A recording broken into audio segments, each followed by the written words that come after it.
Bonjour, alors qu'est-ce que j'ai pour vous? J'ai des prévisions court terme, moyen terme, long terme et 3 achats que je viens de réaliser. Alors on attaque ici, vous voyez Bitcoin, une bougie par jour. Nous avons la chute qu'on a eue début juillet, une remontée, la chute qu'on a eue début août, une remontée, la chute qu'on vient d'avoir début septembre. Est-ce que ça va remonter? Alors on peut imaginer épaule, tête, épaule et que ça pourrait remonter. C'est assez probable. Bon, c'est un peu tiré par les cheveux parce que la ligne de cou, elle est un peu trop en diagonale. Mais là où je suis beaucoup plus bullish, c'est quand je regarde la courbe de l'achat des stablecoins, c'est-à-dire les très gros comptes qui envoient des millions de dollars à Tether ou à Circle pour venir créer des nouveaux USDT et USDC, eh bien ce sont eux qui ont le volume pour faire bouger le marché. Et quand on regarde la courbe de la création, eh bien souvent elle anticipe les mouvements du prix et elle nous montre quelles sont les intentions des gros comptes. Alors c'est pas toujours flagrant évidemment parce qu'il y a des gros comptes long terme et des gros comptes court terme. Mais bon, avec l'abonnement Glassnode, on peut bien les différencier. Donc je reviens ici sur ma jolie courbe bleue. C'est donc les 4 plus gros stablecoins. C'est vraiment pratique d'avoir ça sur son TradingView. J'ai fait un tuto dans mon groupe privé Telegram. Si vous êtes très expérimenté, vous pouvez y arriver. Regardez, vous cliquez sur le plus qui est là. Ensuite, quand vous êtes dans la paire, vous utilisez le plus qui est là. OK. Mais il y a encore une astuce dans les choix des options pour éviter d'avoir une courbe toute plate. Ok, donc je disais, ça c'est une vraie merveille pour deviner si une descente va rester bas comme une marche d'escalier ou si au contraire elle va remonter rapidement comme une courbe en V. Eh bien ça c'est le meilleur indicateur que je connaisse pour deviner la suite de la courbe. Je vous montre par exemple dans la chute du 5 août, ici, quand on était ici tout en bas, comment ça s'est passé? Ici, j'ai une bougie par heure. Ici, on était vraiment au pire moment de la chute. L'Europe était en train de se réveiller. Et qu'est-ce qu'on voit ici? Déjà, cette magnifique montée qui faisait suite à la montée qu'il y avait déjà eu juste avant. Donc, je savais qu'on allait remonter en V. C'est pas sûr à 100%, mais ça augmente drastiquement les probabilités. Et effectivement, ensuite, c'est remonté. Et si on regarde une vue d'ensemble, on voit que c'est remonté en 3-4 jours de manière très puissante. Alors maintenant, est-ce que ça va refaire pareil là maintenant tout de suite? Je dirais qu'on est assez positif parce que c'est en montée, mais la montée est moins pentue que début août. Donc c'est un petit oui. On pourrait encore avoir des belles mèches vers le bas, à très court terme. C'est des opportunités de shopping.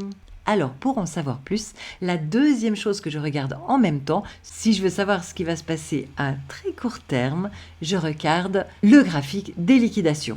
Alors, je le mets à jour. Concrètement, ces lignes jaunes, ce sont les niveaux auxquels les liquidations vont se produire si le prix va à cet endroit-là.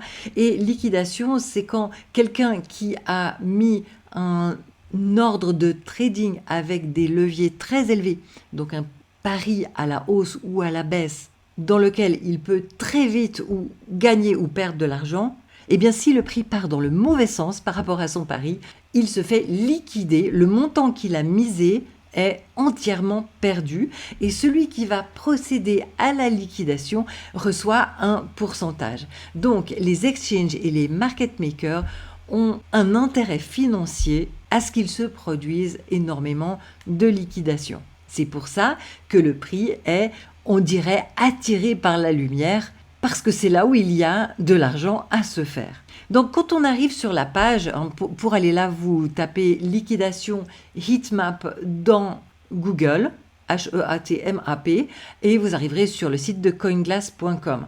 Alors, quand vous arrivez, vous voyez une seule des paires, mais en fait, il y en a beaucoup.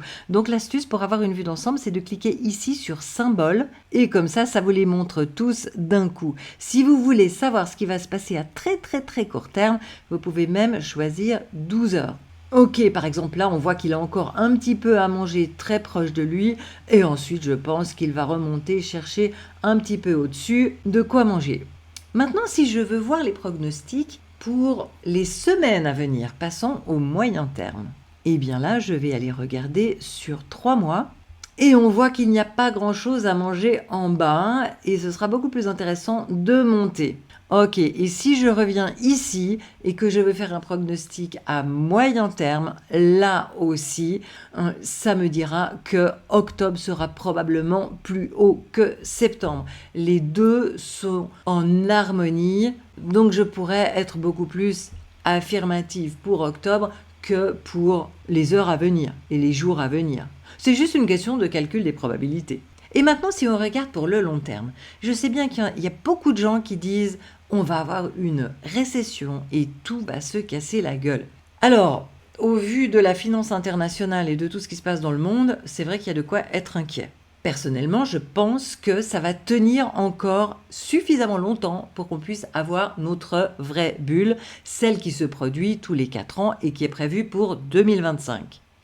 Et à ce niveau-là, je voudrais vous montrer une courbe. Regardez, ça c'est Bitcoin vu d'ensemble, une bougie par semaine. Vous vous souvenez comme c'était horrible le lockdown en mars 2020, quand tout a été fermé et que toutes les bourses se sont effondrées, même l'or, même le Bitcoin, tout s'est effondré. Bitcoin a perdu 50% de sa valeur en quelques jours. Regardez, c'est juste une petite virgule dans la courbe maintenant. Ce que je veux exprimer par là, c'est pas diminuer toutes les souffrances qu'ils ont eues. Ce que je veux exprimer, c'est que le marché rebondit.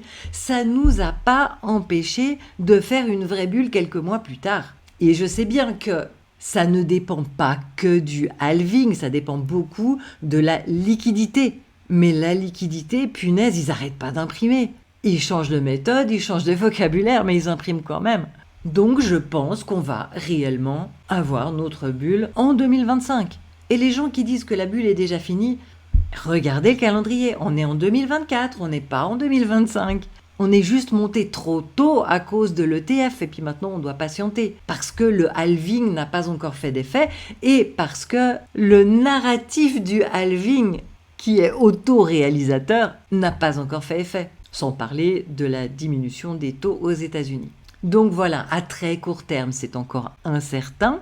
Je pense qu'on est dans une excellente période pour le shopping. À moyen terme, quelques semaines, je suis bullish.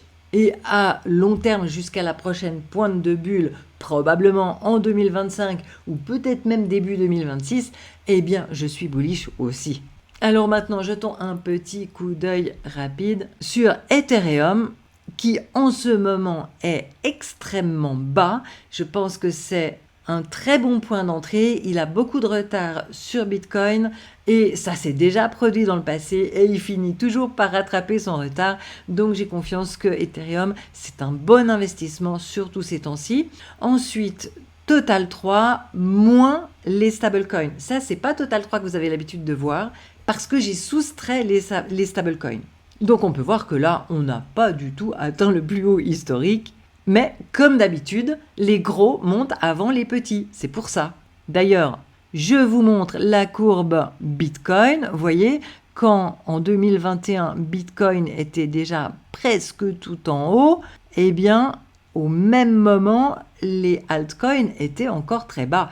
Et c'est pour ça que je recommande à mes apprenants, en tout cas à ce stade du cycle, d'avoir 80% de leur capital dans des grosses cryptos bien solides, 8 cryptos, je leur dis lesquelles, 10% chacune, et de prendre des risques seulement sur 20% du capital. Plus tard, quand on est tout près de la pointe, c'est différent. Là, ça, c'est quelque chose que je décris au chapitre 5 de la formation pour savoir quoi faire pour... Parce que là, en fin de bulle, on peut presque doubler notre capital en quelques jours, si on fait ça bien. Moi, j'en suis à ma 3e bulle, donc maintenant, j'ai la stratégie. Mais pour le moment, on est encore très, très tôt. Donc, c'est important de rester sur une grande majorité du capital sur des grosses cryptos. Donc, il faut le faire intelligemment parce que les bénéfices des grosses vont ruisseler sur les moyennes et ensuite ruisseler sur les petites. Et ça, c'est pas seulement dans les cryptos, c'est comme ça dans la nature humaine, en fait. C'est la psychologie des foules, comme le dit très justement Cédric Froment. Bon, maintenant passons au shopping. Alors, je viens d'acheter 3 grosses cryptos qui ont un potentiel entre x5 et x20 et 3 mini cryptos qui ont un potentiel entre x10 et x100. Évidemment, les toutes petites, je ne peux pas les montrer sur YouTube, mais pour mes apprenants, elles figurent dans la vidéo 3F et dans mon groupe privé Telegram, je montre mes achats pile au moment où j'achète avec tous les détails. Alors, quelle est la première? Tadadam! C'est Aptos.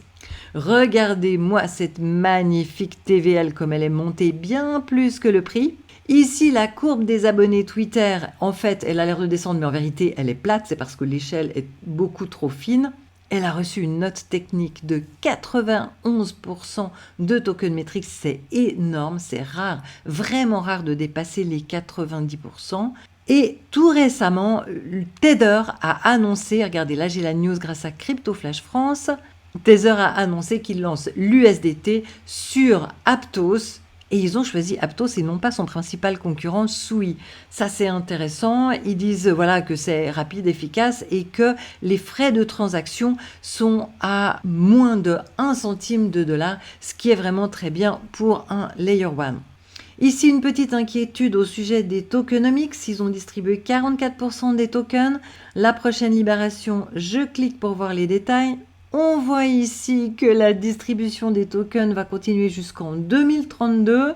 Ok, donc ça sera bien étalé dans le temps. On voit aussi qu'il n'y a pas de nouveau destinataire qui va commencer prochainement à recevoir des tokens.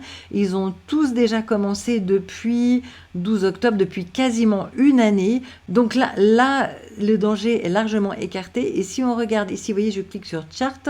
Si on regarde le graphique, on voit que la pente qui est vraiment pentue, elle est derrière et que maintenant, les libérations se font régulièrement par petits montants sur une très longue période. Donc pour moi, c'est OK. Voilà, maintenant on passe au suivant. Qu'est-ce que c'est? Tadada! C'est Akash Network. Franchement, un token d'une telle qualité qui est comme ça joliment descendu. C'est une aubaine.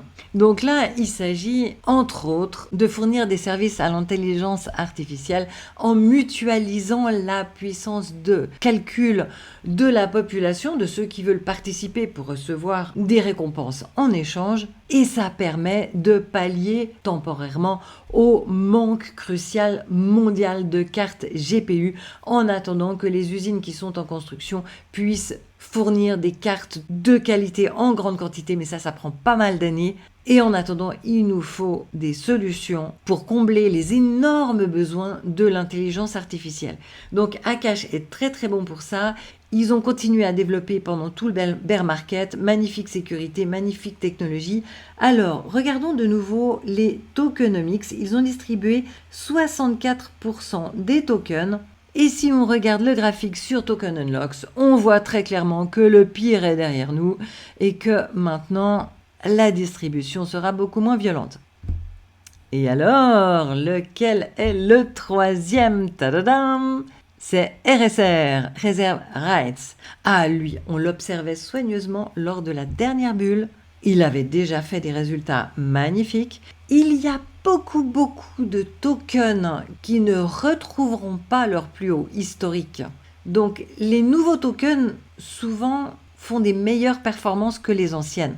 Mais il y a entre 5 et 10% des anciens tokens qui sont des perles et qui vont super bien réussir. Ce sont ceux qui ont continué à développer pendant le bear market, qui ont sorti des fonctionnalités de qualité qui sont réellement utilisées et à ce moment-là, ils ont un avantage sur les nouvelles, c'est qu'ils ont fini de distribuer leurs tokens ou en tout cas la pente la plus méchante, elle est terminée. Et leur ancienneté peut plaire à la smart money, les gros comptes qui apprécient la sécurité et l'ancienneté. Ok, regardons de nouveau les tokenomics. Alors, ils ont déjà distribué 51% des tokens et en fait, tout le vesting est fini. Je vous montre. En fait, ce qui reste, c'est uniquement la partie qui est dans les slow wallets, wallet lent, qui est contrôlée par le projet et qui est bloqué.